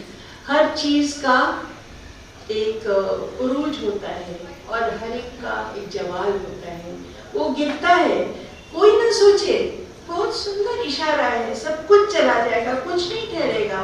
Kabirdas की वाणी भी यही कहती है, बुद्ध भी यही कहते हैं। बड़े से बड़े जो दार्शनिक हैं जिन्होंने समझ लिया है कि हम ही महान नहीं है, महानतम कोई नहीं होता, सबको जाना पड़ता है। बहुत अच्छी लगी ये कविता भी, इसके आखिर में है all the things that we wish to stay, नहीं जाने देना है, नहीं जाने देना है, पकड़ के खड़े हैं। Tempt us always and pass away, we vie for them to live forever, but they are free in control never। किसी चीज पे हम अपना कब्जा हर समय के लिए इटरनली नहीं रख सकते, because everything is perishable, everything is perennial, nothing is eternal। बहुत अच्छी लगी आपकी कविताएं डॉक्टर साहब, आप सब लोग पढ़ें। और मैं क्या बोल पाऊँगी, ये तो अपना एहसास होता है, पढ़ना पड़ता है। प्रोफेसर अनुराधा जी जब श्री रामललित सिंह जी की पुस्तक के पन्नों को उलट रही थी और लीडरशिप वाली कविता पे गई, तो मुझे अपने ट्रेनिंग सेंटर की दीवार पे लिखी हुई 2 पंक्तियां याद आई। और शायद सेना लीडरशिप की इससे बेहतर परिभाषा नहीं दे सकती। ट्रेनिंग सेंटर की उस दीवार पे लिखा था, नेतृत्व की शुरुआत मैं से नहीं हम से होती है। नेतृत्व की शुरुआत मैं से नहीं हम से होती है और कार्यकर्ताओं की गिनती 1 से नहीं 2 से शुरू होती है। आमूमन हमारी अपनी जिंदगी में ये 2 की गिनती होती ही नहीं। कहां नहीं होती 2 की गिनती। मालिक और नौकर में 2 की गिनती नहीं होती, 1 ही की गिनती होती है कि हमारे पास तो 1 ही आदमी है। लेकिन जब व्यक्ति इस बिंदु पे आ जाए कि वो अपने को शामिल करके किसी कार्य में गिनती करे, दैट इज उच्चतम बिंदुओं तक पहुंचा हुआ वो लीडर होता है। और यही कारण है कि देहरादून की चिटकुट हॉल की दीवारों पे जो 3 पंक्तियां लिखी हैं, जिन पंक्तियों के आधार पे भारतीय सेना के अफसर अपनी जान दे देते हैं देश के लिए, उसे हिंदुस्तान के प्रत्येक नागरिक को जानना और उससे ज्यादा उसे समझना भी चाहिए। राष्ट्र की सुरक्षा, राष्ट्र का कल्याण और राष्ट्र का सम्मान सदैव प्रथम स्थान पर है। दूसरी पंक्ति, सैनिकों की सुरक्षा, सैनिकों का कल्याण और सैनिकों का सम्मान सदैव द्वितीय स्थान पे है। और तीसरी पंक्ति जिसकी बुनियाद पे ऊपर की दोनों वाक्य टिके हुए हैं, अपनी सुरक्षा, अपना सम्मान और अपना कल्याण सदैव अंतिम स्थान पर है। अपने जहन में गौर कीजिए, क्या देश को लीडरशिप देने वाले लोगों का क्रम निर्धारण यही है या उलट गया है? शायद अनुराधा जी उसी बात को यहां कह रही थी। बलदेव डिग्री कॉलेज से हमारी वाकफियत रही। डॉक्टर राजेंद्र नारायण सिंह जी से तो मेरा आज पहली बार मिलना हुआ, लेकिन बलदेव डिग्री कॉलेज से मेरी वाकफियत इसलिए थी कि हमारी यूनिट 100 डिग्री बटालियन एनसीसी की एक यूनिट आपके डिग्री कॉलेज में है। और यहाँ 3 शख्स हम लोग ऐसे हैं जो उस यूनिट से जुड़े रहे। मेजर गिरधर सिंह जी गुरुवर, मेजर राम सुधार सिंह जी, और तीसरा आप समझ गए होंगे जो वहीं पे खड़ा है वो।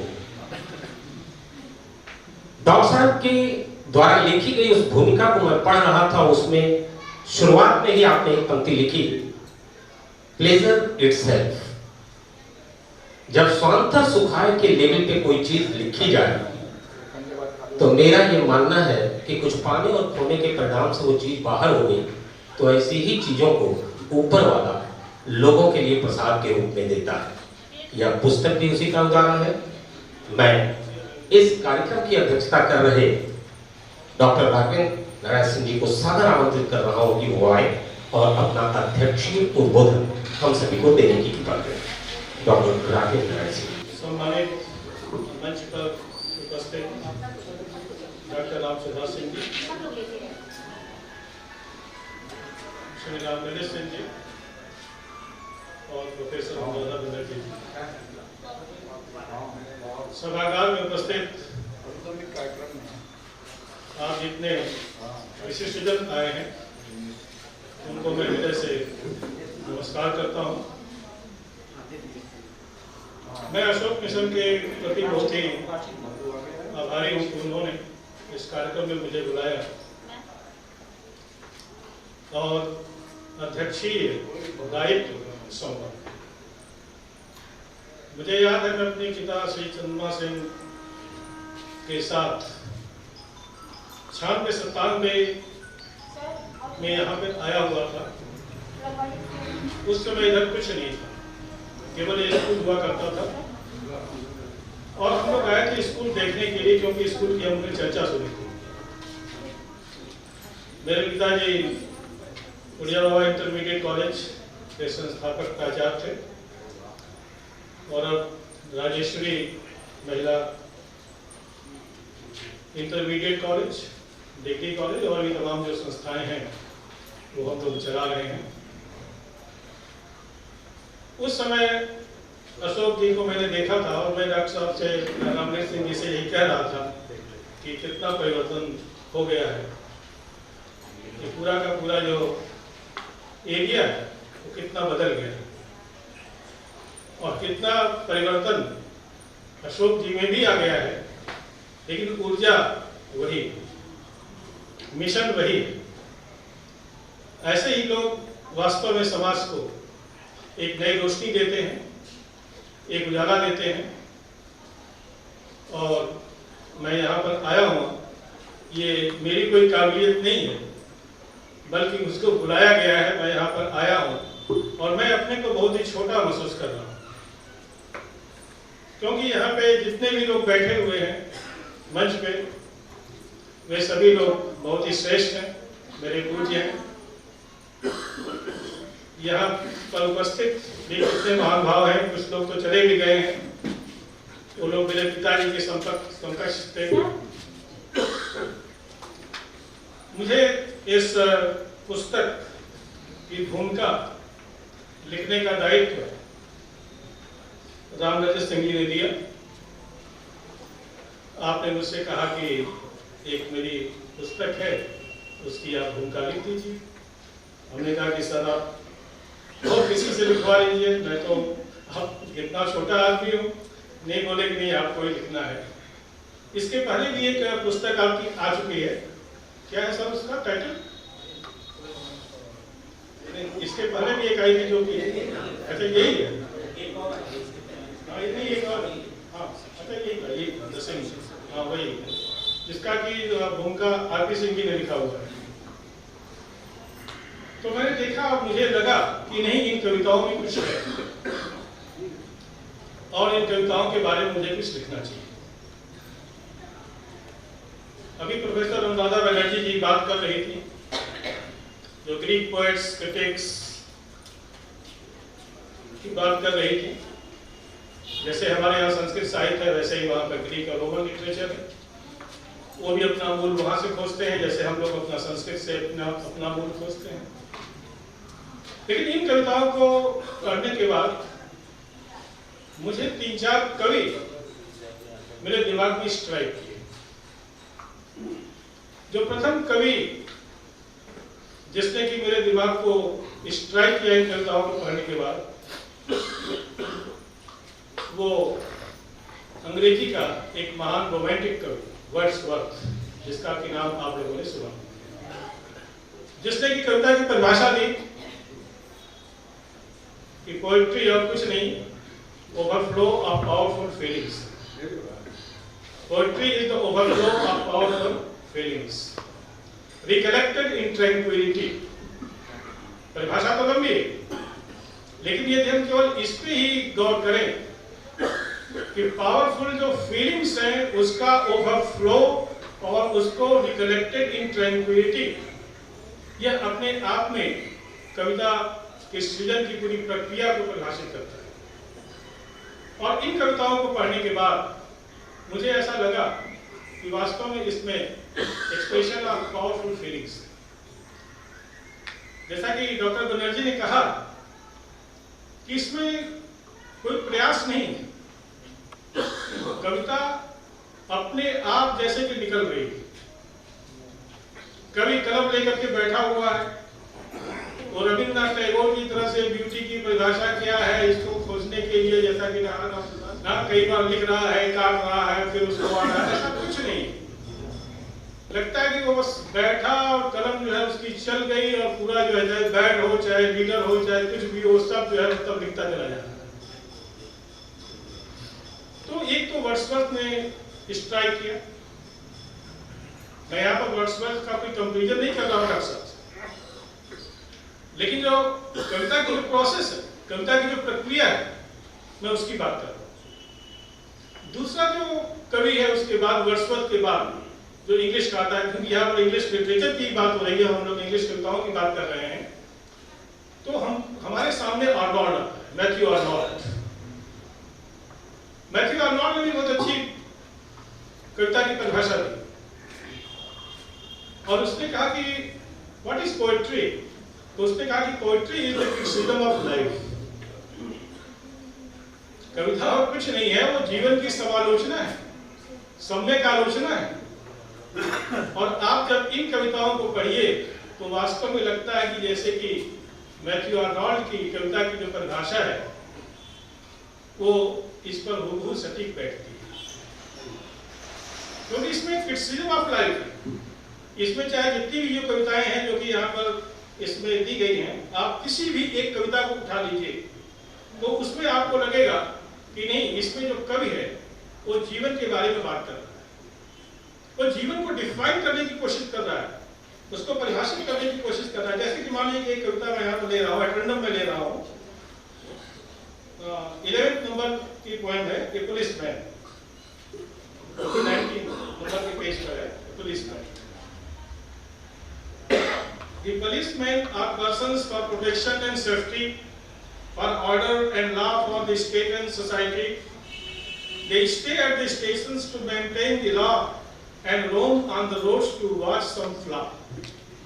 तो आप देखिए कि मतलब किस तरह से कविता यहाँ पर ओवरफ्लो कर रही है, लेकिन कविता साथ में वो डिफाइन भी कर रही है और साथ में यहाँ पर क्रिटिसिज्म ऑफ लाइफ।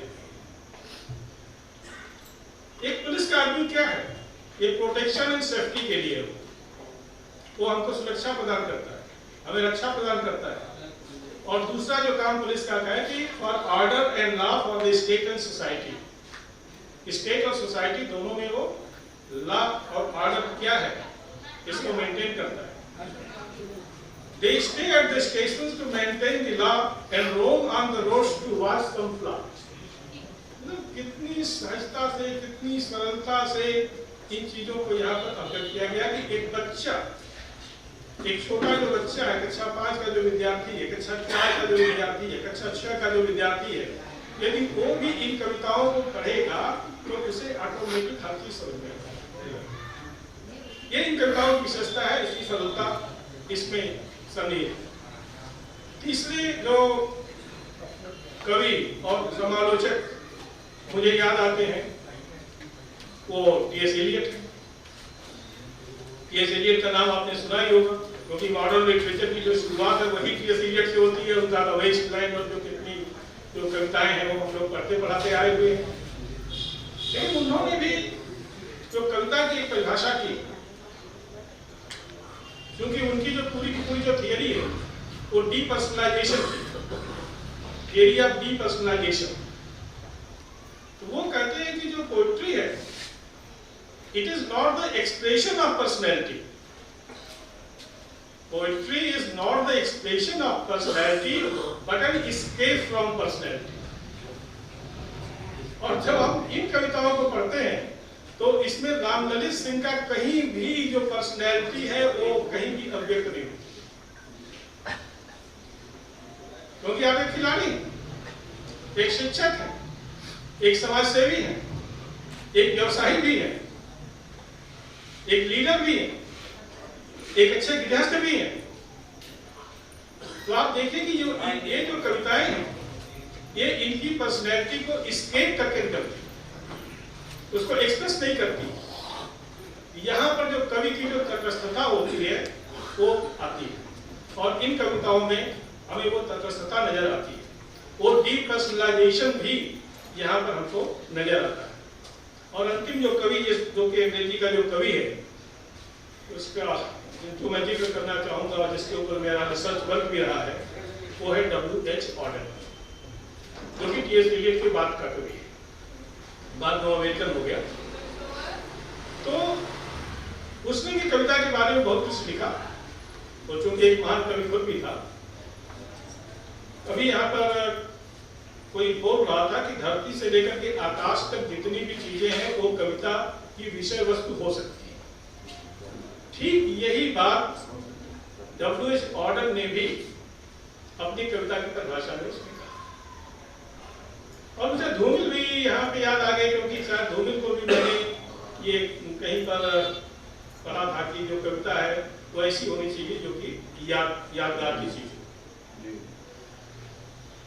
ऑटन ने भी ये बात कही कि जो पोइट्री है, मैं उन्हीं के शब्दों को कोट कर रहा हूं, poetry is a memorable speech. बहुत छोटी सी परिभाषा है, poetry is a memorable speech. और आगे कहता है कि जो कविता की जो विषय वस्तु है, तो कहता है कि from earth to heaven whatever there exist might be the subject matter of poetry. धरती से लेकर के आकाश तक जो भी चीजें वर्तमान में हैं, उस पर हम कविता को लिख सकते हैं। यदि हम रामदलित सिंह की कविताओं को देखें तो धरती से आकाश तक जितनी भी चीजें हैं वो सब की सब यहाँ पर समाहित है। कवि होता है, उसका एक एरिया होता है, उसी एरिया पर वो बार बार लिखता है। लेकिन यहाँ की जो कविताएं हैं, मैं अगर शीर्षक को अगर पढ़ दूं तो आप समझ जाएंगे। I am a boy, I am a girl, husband, wife, beggar, leader, Kabir, auto driver, Parshuram, traveller, policeman, student, temple, Deepavali, Maa Durga, television, examination, rain, spring, teachers day, independence day, a river.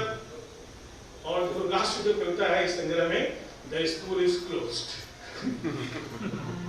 क्योंकि एक शिक्षक की किताब है, तो शिक्षक ने अंत में जो कविता लिखी है वो है द स्कूल इज क्लोज्ड।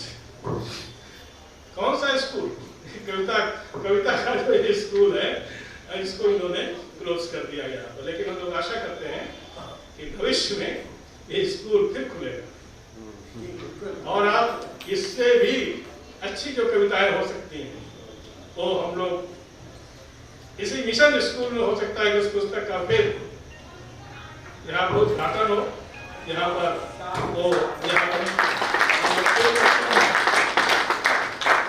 और उस विमोचन समारोह में एक बार फिर आप लोगों से मिलने का हमें अवसर मिले। आप लोग यहाँ पर आए क्योंकि बहुत सी बातें ऑलरेडी कही जा चुकी हैं, लेकिन आप लोग इतने धैर्य के साथ यहाँ पर बैठे हुए हैं, ये अपने आप में बहुत ही प्रशंसनीय है।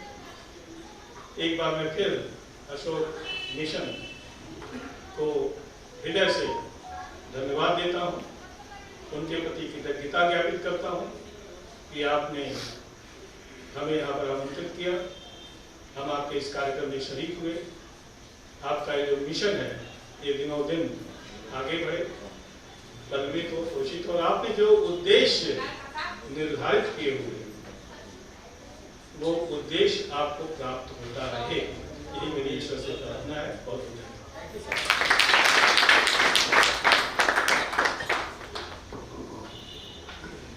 बहुत बहुत धन्यवाद डॉक्टर साहब। छात्रों को सर्वाधिक खुशी कब मिलती है? जब स्कूल बंद होने का घंटा बजता है। अब यहाँ के छात्रों की बात तो मैं अभी नहीं करूंगा क्योंकि घंटा यहाँ नहीं बजा है, अभी इसके बाद भी कार्यक्रम होना है। लेकिन डॉक्टर साहब एक बात मेरे ज़हन में बार बार गूंजती है कि सांसारिकता से लेकर अध्यात्म तक के बीच में ही कविता हो सकती है,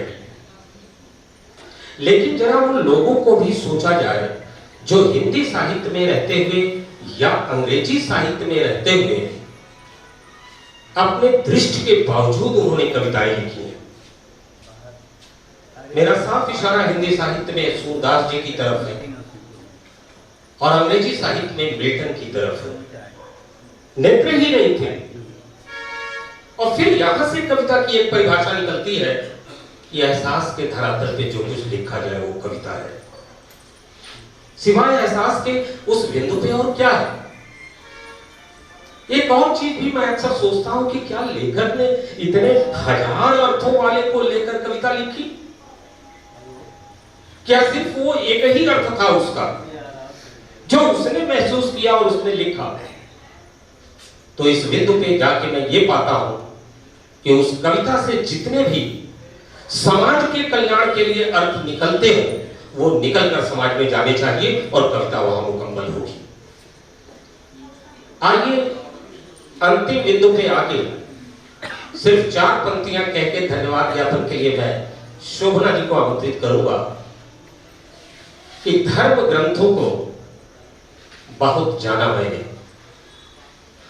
दर्शन के सार सूत्र को छाना मैंने, जब सब कुछ जान लिया ऐ मेरे दोस्त मैं कुछ नहीं जानता ये जाना मैंने।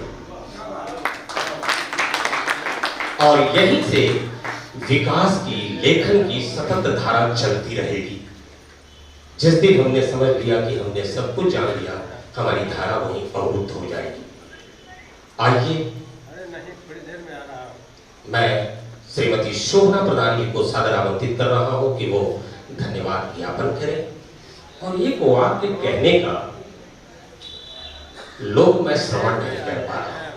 इस सभागार में कई कार्यक्रमों को हमने कंडक्ट किया और इसमें बहुत से लोग यहाँ रहे और शायद मेरी बात को आज तस्दीक करेंगे डॉक्टर राम सुधार सिंह जी कि इतनी सुसमीक्षा और लोकार्पण पहली बार इस सभागार के अंदर हुआ है जहां सिर्फ और सिर्फ पुस्तक के ऊपर बातचीत हुई है। और इसके लिए डॉक्टर राम सुधार सिंह जी, डॉक्टर राघवेंद्र नारायण सिंह जी, प्रोफेसर अनुराधा जी और गुरुवर के प्रति तो मैं नतमस्तक खड़ी हूँ। श्रीमती शोभना प्रधान जी। पूज्य अतिथियों, मंचासीन विद्वतजन, अशोक मिशन परिवार के सक्रिय अध्यापक अध्यापिकाएं, आप सभी को प्रत्यक्ष रूप से मैं हृदय से आभार प्रकट करती हूँ कि आप सब ने अपना सानिध्य देकर इस आयोजन को सफल बनाया। मैं धन्यवाद देना चाहूंगी कार्यक्रम अध्यक्ष डॉक्टर राघवेंद्र नारायण सिंह जी को और मुख्य अतिथि विदुषी डॉक्टर अनुराधा बनर्जी जी को। आपकी गरिमामय उपस्थिति ने हमारा गौरव, हमारा मान बढ़ाया है। हम अशोक मिशन परिवार के शुभेच्छु और ख्यातिलब्ध आलोचक विचारक डॉक्टर राम सुधार जी ने हमेशा अपनी उपस्थिति और मार्गदर्शन से हमें कृतार्थ किया। हम सब हृदय से आभारी हैं। कार्यक्रम संचालन के महारथी डॉक्टर मेजर अरविंद कुमार सिंह जी के प्रति धन्यवाद प्रकट करने के लिए मेरे पास शब्द नहीं है। केवल हमारे उस भाव को ग्रहण करें जो मैं उनके लिए कुछ न कहकर संप्रेषित कर रही हूँ। अशोक मिशन परिवार आभारी है महामहिम राष्ट्रपति द्वारा सम्मानित शिक्षक की काव्य रचना के विमोचन का सुयोग अवसर हम सबको मिला। हम सब धन्य हुए। आयोजन में प्रत्यक्ष और अप्रत्यक्ष रूप से लगे हुए सभी लोगों के प्रति मैं धन्यवाद ज्ञापित करती हूँ। कुछ नामों का उल्लेख मैं जाते जाते कर देना उचित समझती हूँ, जिनके अप्रतिम सहयोग से हमें ये कार्यक्रम सफल बनाया और हमें सबका सहयोग मिलता रहा है। उसमें से कुछ नाम हैं श्री मुन्ना लाल चौहान जी, हशम तुरागी जी, धम्मित्रा अशोक, चंद्रमा ज्ञान दर्शन जी, पी राम साहब, engineer SP Ram ji, doctor RD. प्रसाद और साउंड ऑपरेटर के लिए बच्चा गिरी जी को। आप सभी को पुनः धन्यवाद।